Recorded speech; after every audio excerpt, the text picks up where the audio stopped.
Hi friends, welcome to my channel. இந்த வீடியோவில் நம்ம என்ன பார்க்க போகிறோம்னா 11th quarterly exam English question paper தான் பார்க்க போகிறோம். ஸோ தமிழ் எக்ஸாம் வந்து முடிஞ்சிருச்சு. கொஸ்டின் பேப்பர் ஈஸியாக தான் இருந்துச்சு. நம்ம கொடுத்த கொஸ்டின் தான் அதிகமாக வந்துருந்துச்சு. எத்தனை பேர் கரெக்டாக எழுதுனேன்னு தெரில. சரி பாங்க இங்கிலீஷ் கொஸ்டின் பேப்பரை பார்ப்போம். ஃபஸ்ட்டு ரோமேட்டர் வந்து உங்களுக்கு வந்து 21 வேர்ட்ஸ். புக் பேக்கில் இருக்க 1 வேர்ட்ஸ் மட்டும் படித்தா போதும். அப்புறம் பார்ட் 2 போயம் அப்ரிஷியேஷன் கொஸ்டின். இதுவும் புக் பேக்கில் ஒரு சில அப்ரிஷியேஷன் கொஸ்டின் கொடுத்துருப்பா. அதை மட்டும் படித்தா போதும். கண்டிப்பாக உங்களால் 4 அப்ரிஷியேஷன் கொஸ்டின் அட்டன் பண்ண முடியும். அடுத்து வந்து கிராமர் பார்ட் வந்து ஒரு இம்பார்ட்டன்ட் பார்ட். இதில் எல்லாருக்கும் அதிகமாக மார்க் போகுது.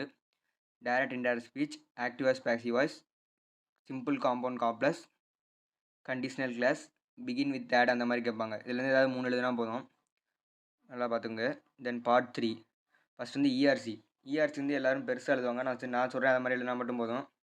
ஃபஸ்ட்டு வந்து போயம்னு போட்டு போயத்தோட பேர் எழுதுங்க. அடுத்து போயட்னு போட்டு அந்த போயட் எழுதுங்க. இது ரெண்டு எழுதுனாலே உங்களுக்கு 2 மார்க் கண்டிப்பாக கொடுத்தே ஆகணும்.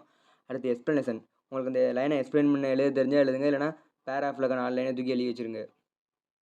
அடுத்து வந்து ப்ரோஸ் கொஸ்டின்ஸ். இது வந்து புக் பேக்கில் இருக்கும், பார்த்து படிச்சுங்க. அடுத்து இதிலே தேர்ட் பார்ட் வந்து study the diagram and answer the following questions.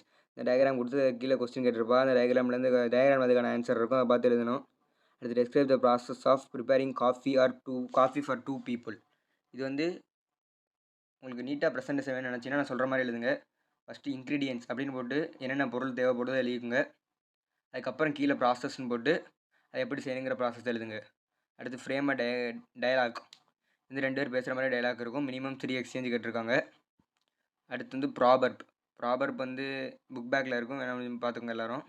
அடுத்து பார்ட் 4 வந்து 41, 42, 43 வந்து பேராகிராஃப்.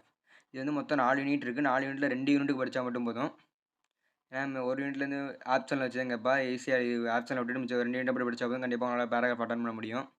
அடுத்து சம்மரி ஆர் நோட்ஸ். உங்கள் ஸ்கூலில் நோட்ஸ் எல்லாம் சம்மரி தான் எழுத சொல்லியிருப்பா, அதை போய் பார்த்து எழுதிக்கோங்க நீங்கள். அடுத்து write letter to commissioner of Madurai corporation complaining about the sanitary conditions. இது வந்து ஃப்ரம் டு ரெஸ்பெக்டட் சார் அந்த மாதிரி போட்டு எழுதுகிற லெட்டர். அடுத்து right paragraph need to preserve natural resource. இந்த தலைப்புலேருந்து ஒரு பேராகிராஃப் எழுத நம்ம.